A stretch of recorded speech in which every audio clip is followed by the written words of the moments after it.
Well, good afternoon, and thank you to Dean Singleton and the board of the Associated Press for inviting me here today. It is a pleasure to speak to all of you and to have a microphone that I can see. Feel free to transmit any of this to Vladimir if you see him.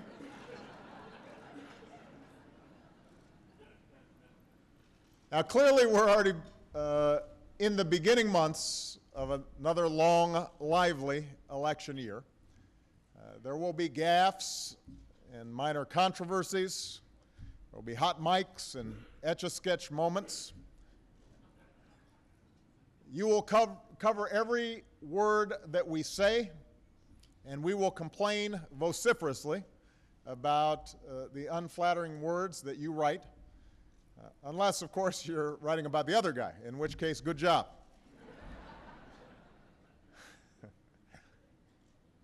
But there are also big, fundamental issues at stake right now. Issues that deserve serious debate among every candidate and serious coverage among every reporter. Whoever he may be, the next president will inherit an economy that is recovering, but not yet recovered, from the worst economic calamity since the Great Depression. Too many Americans will still be looking for a job that pays enough to cover their bills or their mortgage. Too many citizens will still lack the sort of financial security that started slipping away years before this recession hit. A debt that has grown over the last decade, primarily as a result of 2 wars, 2 massive tax cuts, and an unprecedented financial crisis, will have to be paid down. And in the face of all these challenges, we're going to have to answer a central question as a nation. What, if anything, can we do to restore a sense of security for people who are willing to work hard and act responsibly in this country? Can we succeed as a country where a shrinking number of people do exceedingly well while a growing number struggle to get by? Or are we better off when everyone gets a fair shot and everyone does their fair share and everyone plays by the same rules? This is not just another run-of-the-mill political debate. I've said it's the defining issue of our time, and I believe it. It's why I ran in 2008. It's what my presidency has been about. It's why I'm running again. I believe this is a make-or-break moment for the middle class, and I can't remember a time when the choice between competing visions of our future has been so unambiguously clear. Now, keep in mind, I have never been somebody who believes that government can or should try to solve every problem. Some of you know my first job in Chicago was working with a group of Catholic churches that often did more good for the people in their communities than any government program could. In those same communities, I saw that no education policy, however well crafted, can take the place of a parent's love and attention. As president, I've eliminated dozens of programs that weren't working and announced over 500 regulatory reforms that will save businesses and taxpayers billions, and put annual domestic spending on a path to become the smallest share of the economy since Dwight Eisenhower held this office, since before I was born. I know that the true engine of job creation in this country is the private sector, not Washington, which is why I've cut taxes for small business owners 17 times over the last 3 years. So I believe deeply that the free market is the greatest force for economic progress in human history. My mother and the grandparents who raised me instilled the values of self-reliance and personal responsibility that remain the cornerstone of the American idea. But I also share the belief of our first Republican president, Abraham Lincoln, a belief that through government, we should do together what we cannot do as well for ourselves. That belief is the reason this country has been able to build a strong military to keep us safe, and public schools to educate our children. That belief is why we've been able to lay down railroads and highways to facilitate travel and commerce. That belief is why we've been able to support the work of scientists and researchers whose discoveries have saved lives and unleashed repeated technological revolutions and led to countless new jobs in entire industries. That belief is also why we've sought to ensure that every citizen can count on some basic measure of security. We do this because we recognize that no matter how responsibly we live our lives, any one of us, at any moment, might face hard times, might face bad luck, might face a crippling illness or a layoff. And so we contribute to programs like Medicare and Social Security, which guarantee health care and a source of income after a lifetime of hard work. We provide unemployment insurance, which protects us against unexpected job loss and facilitates the labor mobility that makes our economy so dynamic. We provide for Medicaid, which makes sure that millions of seniors in nursing homes and children with disabilities are getting the care that they need. For generations, nearly all of these investments, from transportation to education to retirement programs, have been supported by people in both parties. As much as we might associate the GI Bill with Franklin Roosevelt or Medicare with Lyndon Johnson, it was a Republican, Lincoln, who launched the Transcontinental Railroad, the National Academy of Sciences, land-grant colleges. It was Eisenhower who launched the interstate highway system and new investment in scientific research. It was Richard Nixon who created the Environmental Protection Agency. Ronald Reagan who worked with Democrats to save Social Security. It was George W. Bush who added prescription drug coverage to Medicare. What leaders in both parties have traditionally understood is that these investments aren't part of some scheme to redistribute wealth from one group to another. They are expressions of the fact that we are one nation. These investments benefit us all. They contribute to genuine, durable economic growth. Show me a business leader who wouldn't profit if more Americans could afford to get the skills and education that today's jobs require. Ask any company where they'd rather locate and hire workers, a country with crumbling roads and bridges, or one that's committed to high-speed internet and high-speed railroads and high-tech research and development. It doesn't make us weaker when we guarantee basic security for the elderly or the sick or those who are actively looking for work.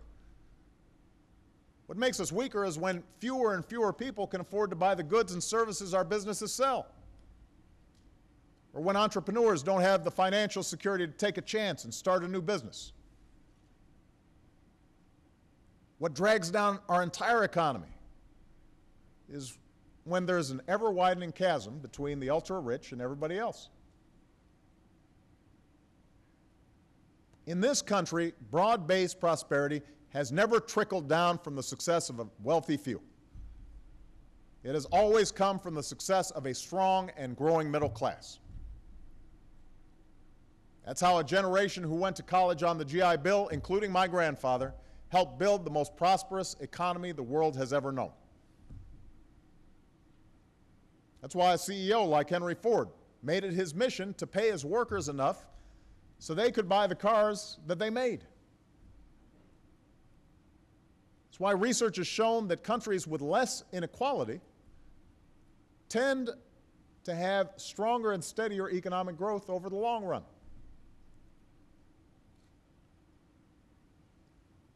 And yet, for much of the last century, we have been having the same argument with folks who keep peddling some version of trickle-down economics. They keep telling us that if we convert more of our investments in education and research and healthcare into tax cuts, especially for the wealthy, our economy will grow stronger. They keep telling us that if we just strip away more regulations and let businesses pollute more and treat workers and consumers with impunity, that somehow we'd all be better off. We're told that when the wealthy become even wealthier and corporations are allowed to maximize their profits by whatever means necessary, it's good for America, and that their success will automatically translate into more jobs and prosperity for everybody else. That's the theory. Now, the problem for advocates of this theory is that we've tried their approach on a massive scale. The results of their experiment are there for all to see. At the beginning of the last decade, the wealthiest Americans received a huge tax cut in 2001 and another huge tax cut in 2003. We were promised that these tax cuts would lead to faster job growth. They did not. The wealthy got wealthier. We would expect that. The income of the top 1% has grown by more than 275% over the last few decades, to an average of $1.3 million a year. But prosperity sure didn't trickle down. Instead, during the last decade, we had the slowest job growth in half a century. And the typical American family actually saw their incomes fall by about 6%, even as the economy was growing. It was a period when insurance companies and mortgage lenders and financial institutions didn't have to abide by strong enough regulations, or they found their ways around them. And what was the result? Profits for many of these companies soared, but so did people's health insurance premiums. Patients were routinely denied care, often when they needed it most. Families were enticed and sometimes just plain tricked into buying homes they couldn't afford. Huge, reckless bets were made with other people's money on the line, and our entire financial system was nearly destroyed.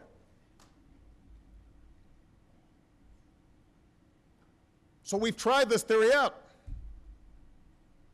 And you would think that after the results of this experiment in trickle-down economics, after the results were made painfully clear, that the proponents of this theory might show some humility, might moderate their views a bit. You'd think they'd say, you know what, maybe some rules and regulations are necessary to protect the economy and prevent people from being taken advantage of by insurance companies or credit card companies or mortgage lenders. Maybe, just maybe, at a time of growing debt and widening inequality, we should hold off on giving the wealthiest Americans another round of big tax cuts. Maybe when we know that most of today's middle-class jobs require more than a high school degree, we shouldn't gut education or lay off thousands of teachers or raise interest rates on college loans or take away people's financial aid.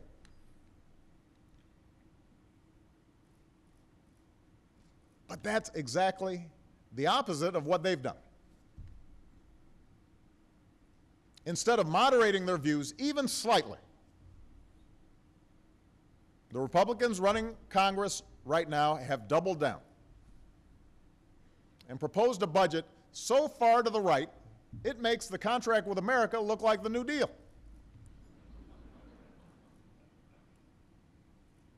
In fact, that renowned liberal Newt Gingrich first called the original version of the budget radical and said it would contribute to right-wing social engineering. This is coming from Newt Gingrich.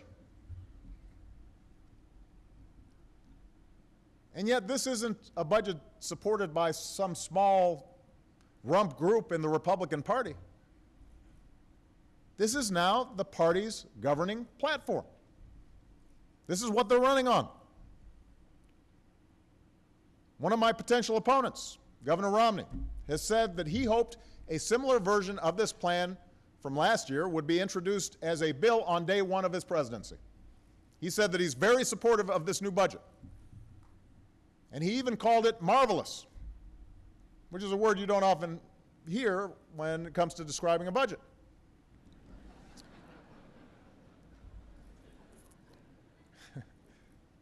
It's a word you don't often hear generally.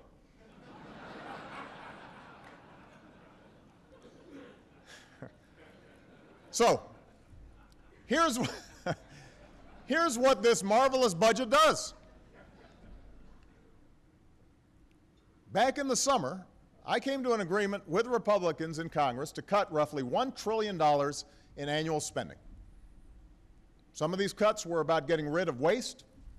Others were about programs that we support but we just can't afford given our deficits and our debt. And part of the agreement was a guarantee of another trillion in savings for a total of about $2 trillion in deficit reduction. This new House Republican budget, however, breaks our bipartisan agreement and proposes massive new cuts in annual domestic spending. Exactly the area where we've already cut the most.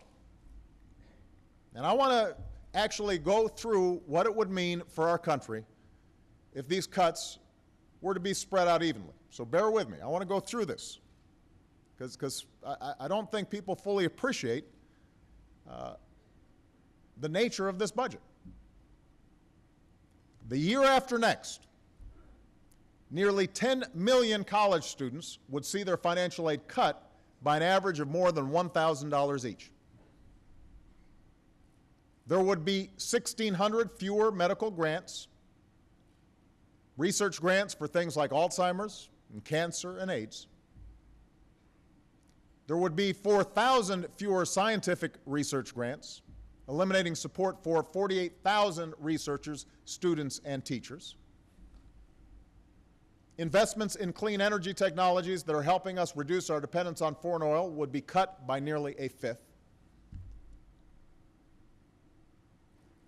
If this budget becomes law and the cuts were applied evenly, starting in 2014, over 200,000 children would lose their chance to get an early education in the Head Start program.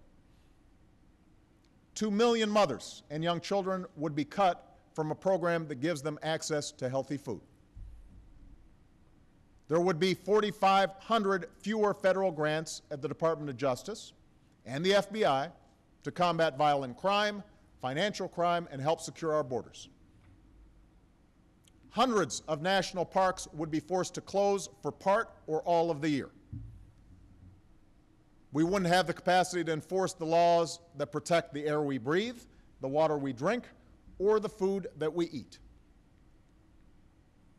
Cuts to the FAA would likely result in more flight cancellations, delays, and the complete elimination of air traffic control services in parts of the country.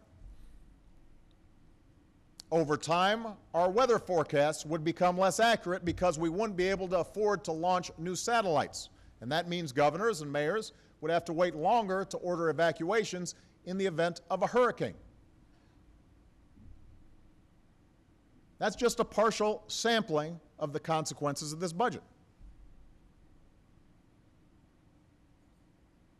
Now, you can anticipate, Republicans may say, well, we'll avoid some of these cuts, since they don't specify exactly the cuts that they would make.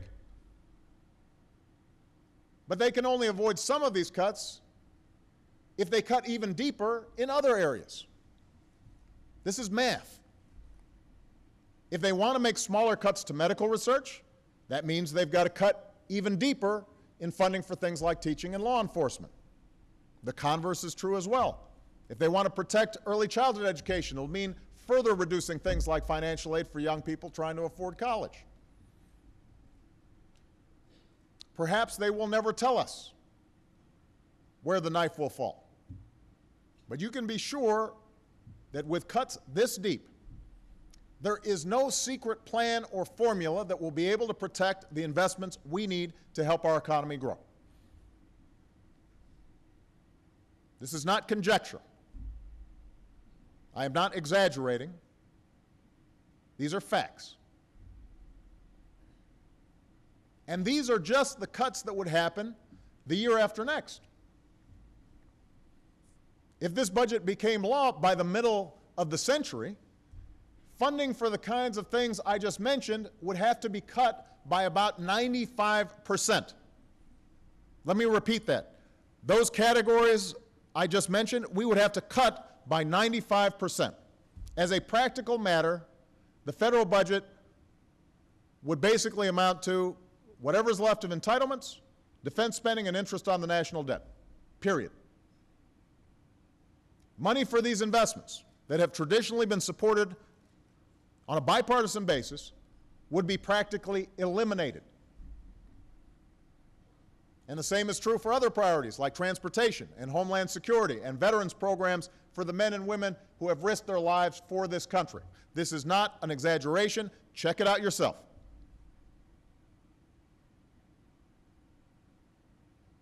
And this is to say nothing about what the budget does to health care. We're told that Medicaid would simply be handed over to the states. That's the pitch. Let's get it out of the central bureaucracy. The states can experiment. They'll be able to run the programs a lot better. But here's the deal the states would be getting. They would have to be running these programs in the face of the largest cut to Medicaid that has ever been proposed. A cut that, according to one nonpartisan group, would take away health care for about 19 million Americans. 19 million. Who are these Americans? Many are someone's grandparents who, without Medicaid, won't be able to afford nursing home care without Medicaid. Many are poor children. Some are middle-class families who have children with autism or Down syndrome. Some are kids with disabilities so severe that they require 24-hour care. These are the people who count on Medicaid.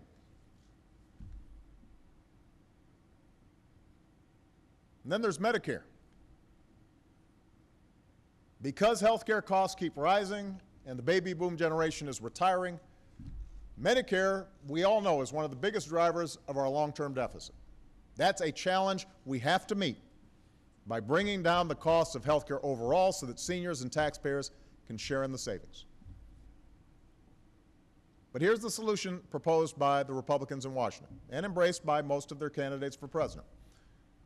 Instead of being enrolled in Medicare when they turn 65, seniors who retire a decade from now would get a voucher that equals the cost of the second cheapest health care plan in their area. If Medicare is more expensive than that private plan, they'll have to pay more if they want to enroll in traditional Medicare. If health care costs rise faster than the amount of the voucher, as, by the way, they've been doing for decades, that's too bad. Seniors bear the risk.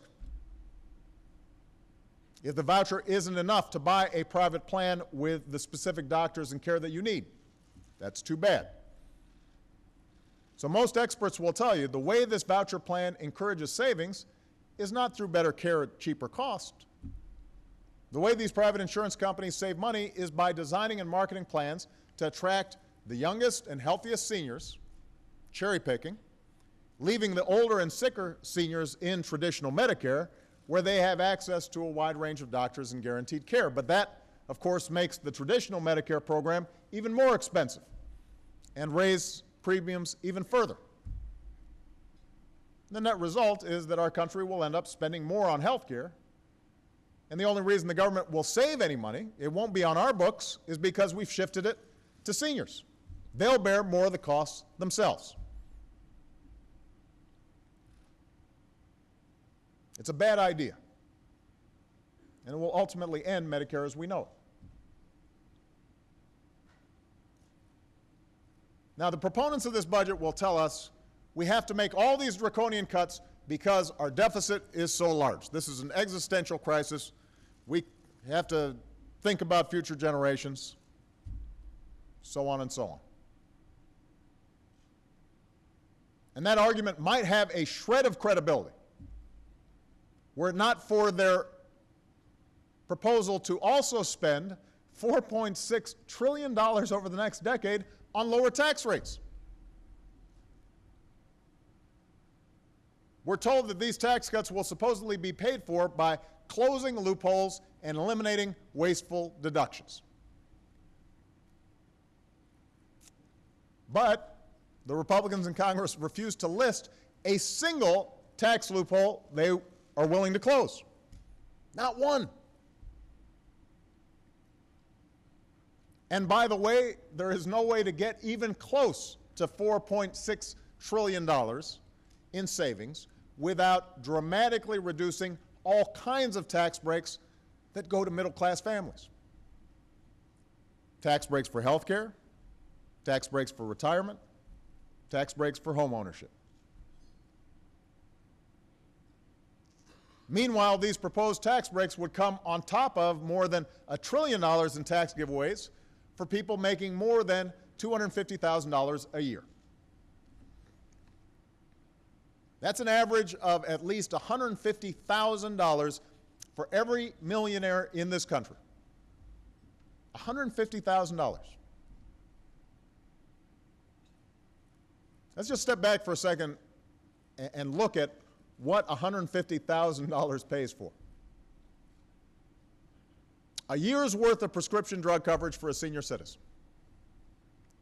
plus a new school computer lab, plus a year of medical care for a returning veteran, plus a medical research grant for a chronic disease, plus a year's salary for a firefighter or police officer, plus a tax credit to make a year of college more affordable, plus a year's worth of financial aid. $150,000 could pay for all these things combined. Investments in education and research that are essential to economic growth that benefits all of us. For $150,000, that would be going to each millionaire and billionaire in this country. This budget says we'd be better off as a country if that's how we spend it. This is supposed to be about paying down our deficit? It's laughable. The bipartisan Simpson-Bowles Commission that I created, which the Republicans originally were for until I was for it, that was about paying down the deficit. And I didn't agree with all the details. I proposed about $600 billion more in revenue and it proposed about $600 billion more in revenue and about $600 billion more in defense cuts than I proposed in my own budget. But Bowles-Simpson was a serious, honest, balanced effort between Democrats and Republicans to bring down the deficit. That's why, although it differs in some ways, my budget takes a similarly balanced approach. Cuts in discretionary spending, cuts in mandatory spending, increased revenue. This congressional Republican budget is something different altogether. It is a Trojan horse. Disguised as deficit reduction plans, it is really an attempt to impose a radical vision on our country. It is thinly veiled social Darwinism. It is antithetical to our entire history as a land of opportunity and upward mobility for everybody who's willing to work for it. A place where prosperity doesn't trickle down from the top, but grows outward from the heart of the middle class. And by gutting the very things we need to grow an economy that's built to last. Education and training, research and development, our infrastructure. It is a prescription for decline. And everybody here should understand that, because there's very few people here who haven't benefited at some point from those investments that were made in the 50s and the 60s and the 70s and the 80s.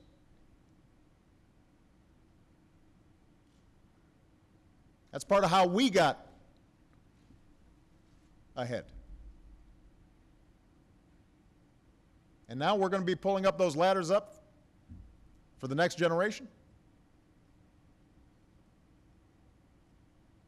So in the months ahead, I will be fighting as hard as I know how for this truer vision of what the United States of America is all about. Absolutely, we have to get serious about the deficit. And that will require tough choices and sacrifice. And I've already shown myself willing to make these tough choices when I signed into law the biggest spending cut of any president in recent memory. In fact, if you adjust for the economy, the Congressional Budget Office says the overall spending next year will be lower than any year under Ronald Reagan. And I'm willing to make more of those difficult spending decisions in the months ahead. But I've said it before and I will say it again. There has to be some balance. All of us have to do our fair share. I've also put forward a detailed plan that would reform and strengthen Medicare and Medicaid. By the beginning of the next decade, it achieves the same amount of annual health savings as the plan proposed by the Simpson-Bowles Commission. And it does so by making changes that people in my party haven't always been comfortable with. But instead of saving money by shifting costs to seniors, like the Congressional Republican plan proposes, our approach would lower the cost of health care throughout the entire system. It goes after excessive subsidies to prescription drug companies. It gets more efficiency out of Medicaid without gutting the program. It asks the very wealthiest seniors to pay a little bit more. It changes the way we pay for health care, not by procedure or the number of days spent in a hospital, but with new incentives for doctors and hospitals to improve their results. And it slows the growth of Medicare costs by strengthening an independent commission, a commission not made up of bureaucrats from government or insurance companies, but doctors and nurses and medical experts and consumers who will look at all the evidence and recommend the best way to reduce unnecessary health care spending while protecting access to the care that the seniors need. We also have a much different approach when it comes to taxes. An approach that says if we're serious about paying down our debt, we can't afford to spend trillions more on tax cuts for folks like me, for wealthy Americans who don't need them and weren't even asking for them, and that the country cannot afford. At a time when the share of national income flowing to the top 1% of people in this country has climbed to levels last seen in the 1920s, those same folks are paying taxes at one of the lowest rates in 50 years. As both I and Warren Buffett have pointed out many times now, he's paying a lower tax rate than his secretary. That is not fair, it is not right, and the choice is really very simple. If you want to keep these tax rates and deductions in place, or give even more tax breaks to the wealthy, as the Republicans in Congress propose, then one of two things happen. Either it means higher deficits, or it means more sacrifice from the middle class. Seniors will have to pay more for Medicare, college students will lose some of their financial aid, working families who are scraping by will have to do more because the richest Americans are doing less. I repeat what I've said before, that is not class warfare, that is not class envy, that is math.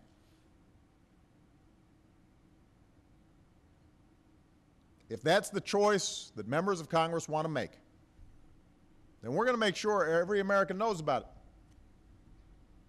In a few weeks, there will be a vote on what we've called the Buffett rule. Simple concept. If you make more than $1 million a year, not that you have $1 million, if you make more than $1 million annually, then you should pay at least the same percentage of your income in taxes as middle-class families do. On the other hand, if you make under $250,000 a year, like 98% of American families do, then your taxes shouldn't go up. That's the proposal. Now, you'll hear some people point out that the Buffett rule alone won't raise enough revenue to solve our deficit problems. Maybe not, but it's definitely a step in the right direction. And I intend to keep fighting for this kind of balance and fairness until the other side starts listening, because I believe this is what the American people want. I believe this is the best way to pay for the investments we need to grow our economy and strengthen the middle class. And by the way, I believe it's the right thing to do. This larger debate that we will be having and that you will be covering in the coming year about the size and role of government, this debate has been with us since our founding days.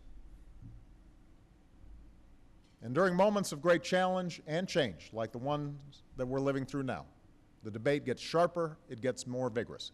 That's a good thing.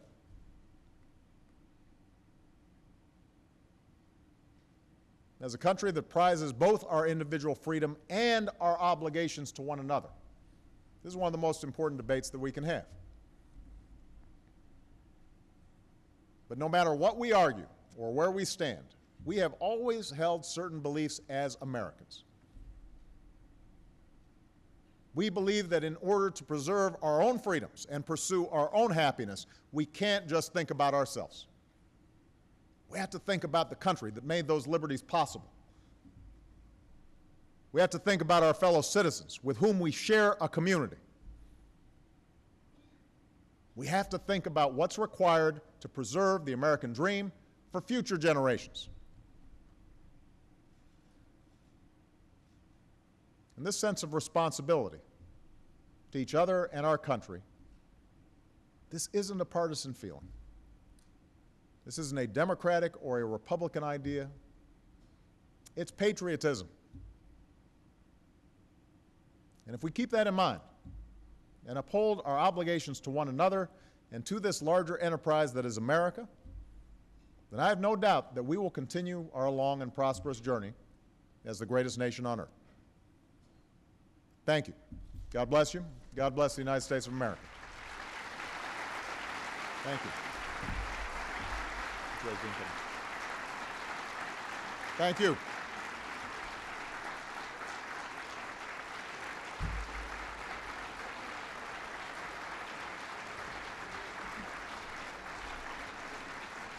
Thank you very much. Thank you.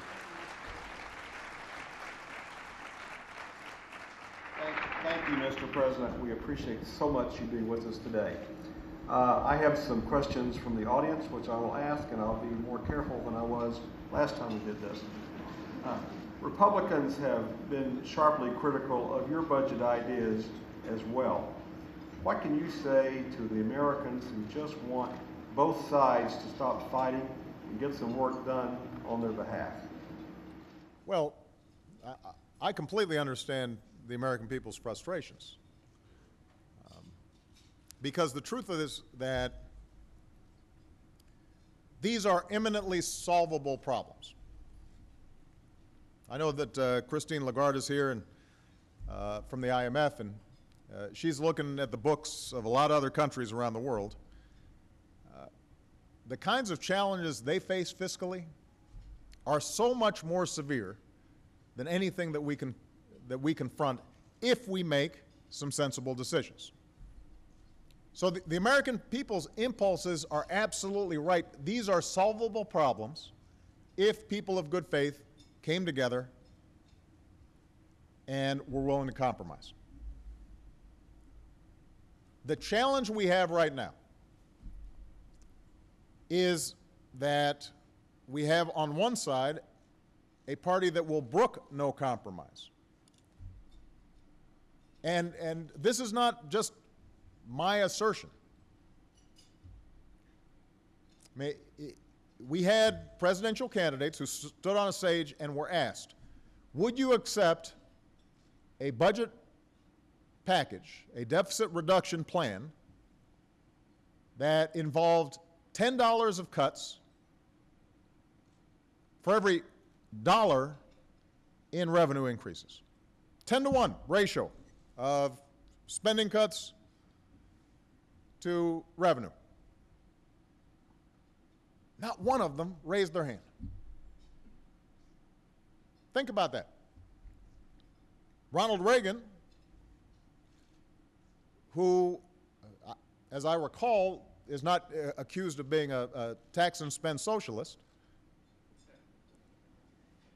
understood repeatedly that when the deficit started to get out of control, that for him to make a deal, he would have to propose both spending cuts and tax increases. Did it multiple times. He could not get through a Republican primary today. So let's look at Bull Simpson. Essentially, my differences were with Bull Simpson where I actually proposed less revenue and slightly lower defense spending cuts.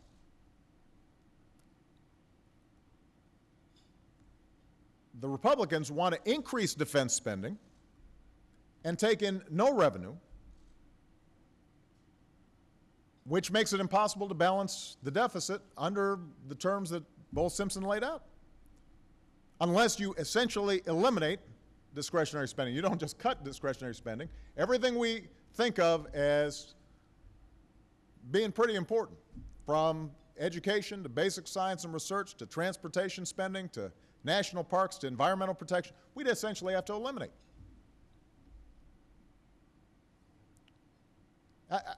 I guess another way of thinking about this is, and this bears on your reporting, I think that there is oftentimes the impulse to suggest that if the two parties are disagreeing, then they're equally at fault and the truth lies somewhere in the middle.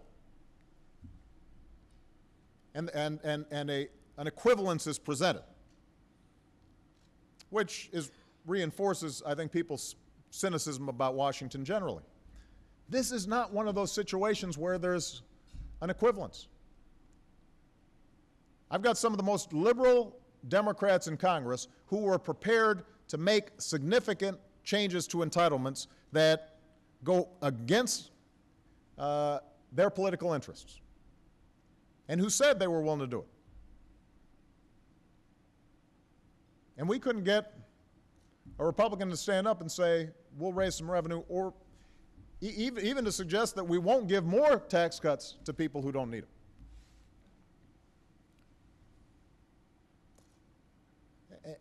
And so I think it's important to put the current debate in some historical context. It's not just true, by the way, of the budget. It's true of a lot of the debates that we're having out here. Cap and trade was originally proposed by conservatives and Republicans as a market-based solution to solving environmental problems. The first president to talk about cap and trade was George H.W. Bush. Now, you've got the other party essentially saying, we shouldn't even be thinking about environmental protection. Let's gut the EPA. Healthcare, which is in the news right now. There is a reason why there's a little bit of confusion in the Republican primary about healthcare and the individual mandate, since it originated as a conservative idea to preserve the private marketplace in healthcare while still assuring that everybody got coverage, in contrast to a single-payer plan. Now suddenly this is some socialist overreach. So, as all of you are doing your reporting, I think it's important to remember that the positions I'm taking now on the budget and a host of other issues, if we had been having this discussion 20 years ago, or even 15 years ago, would have been considered squarely centrist positions. What's changed is the center of the Republican Party. And that's certainly true with the budget. Mr. President, the managing director of the IMF did speak to us earlier today, and she made an impassioned plea for continuation of the United States leadership in global economic issues and underscored the need for a lower deficit and lower debt. How can we respond to that plea? Well, look, she's absolutely right.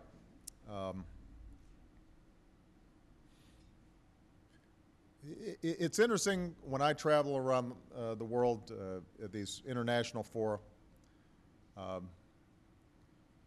I've said this before, the degree to which America is still the one indispensable nation, the degree to which, even as other countries are rising and their economies are expanding, we are still looked to for leadership, for agenda setting.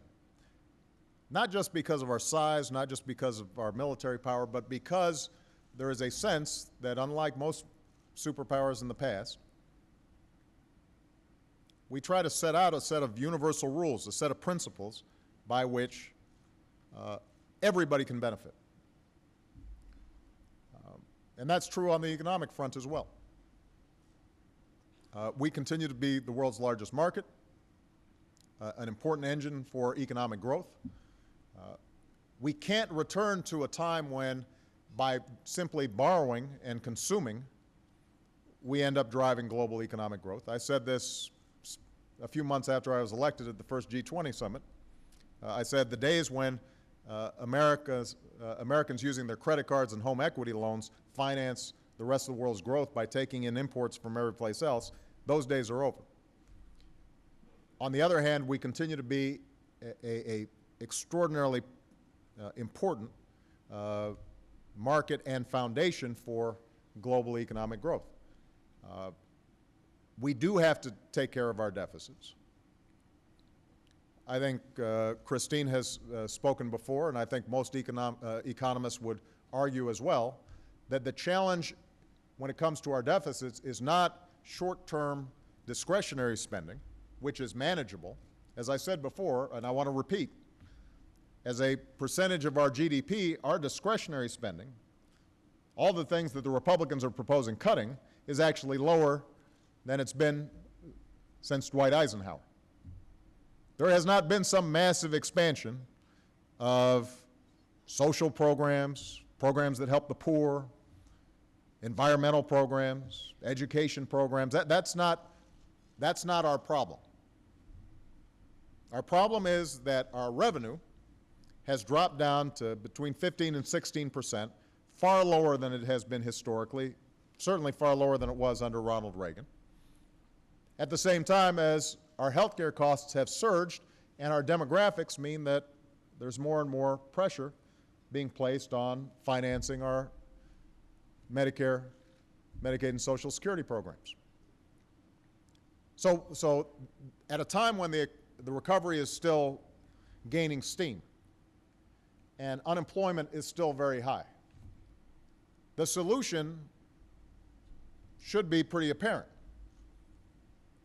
And that is, even as we continue to make investments in growth today, for example, putting some of our construction workers back to work, rebuilding schools and roads and bridges, or helping states to rehire teachers at a time when schools are having a huge difficulty retaining quality teachers in the classroom, all of which would benefit our economy. We focus on a long-term plan to stabilize our revenues at a responsible level and to deal with our health care programs in a responsible way. And that's exactly what I'm proposing.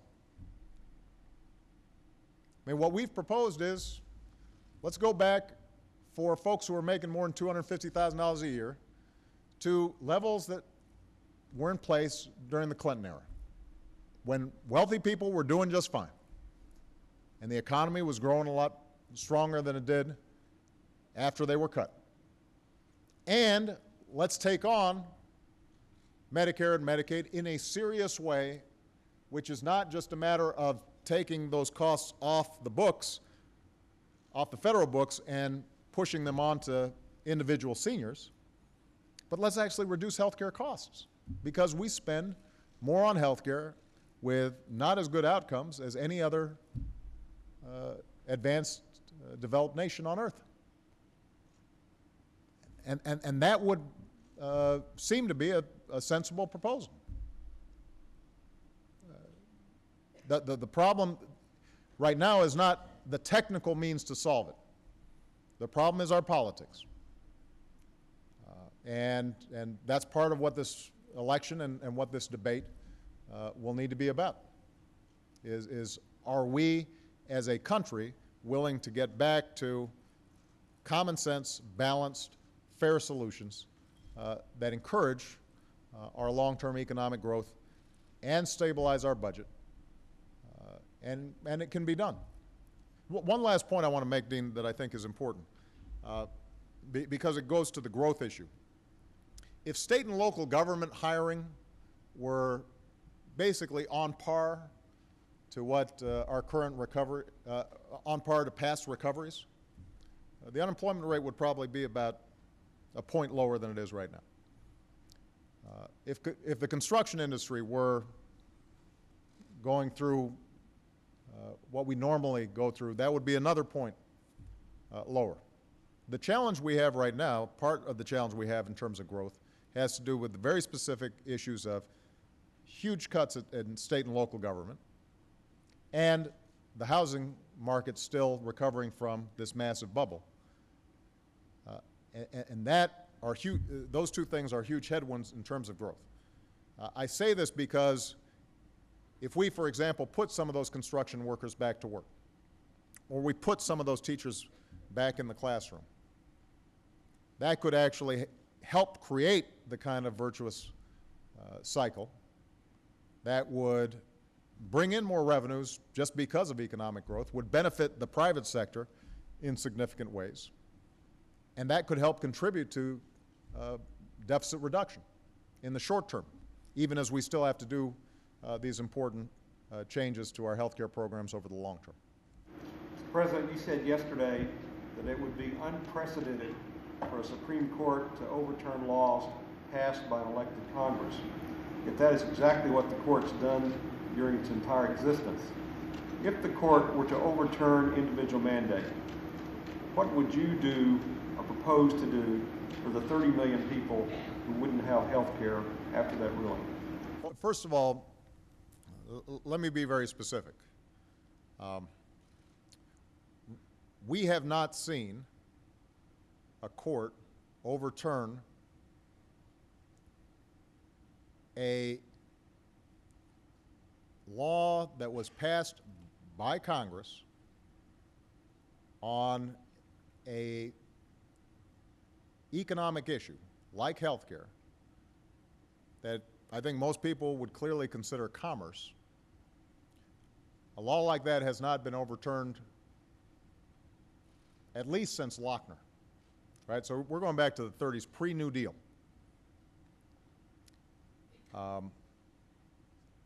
And the point I was making is that the Supreme Court is the final say on our Constitution and our laws, and all of us have to respect it. But it's precisely because of that extraordinary power that the court has traditionally exercised significant restraint and deference to our duly elected legislature, our Congress. And so the burden is on those who would overturn a law like this. Now, as I said, I expect the Supreme Court actually to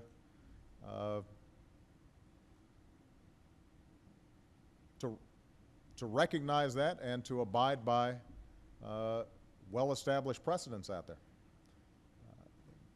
I have enormous confidence that in looking at this law, not only is it constitutional, but that the court is going to exercise its jurisprudence carefully because of the profound power that our Supreme Court has. As a consequence, we're not spending a whole bunch of time planning for contingencies. What I did emphasize yesterday is there is a human element to this that everybody has to remember. This is not an abstract exercise.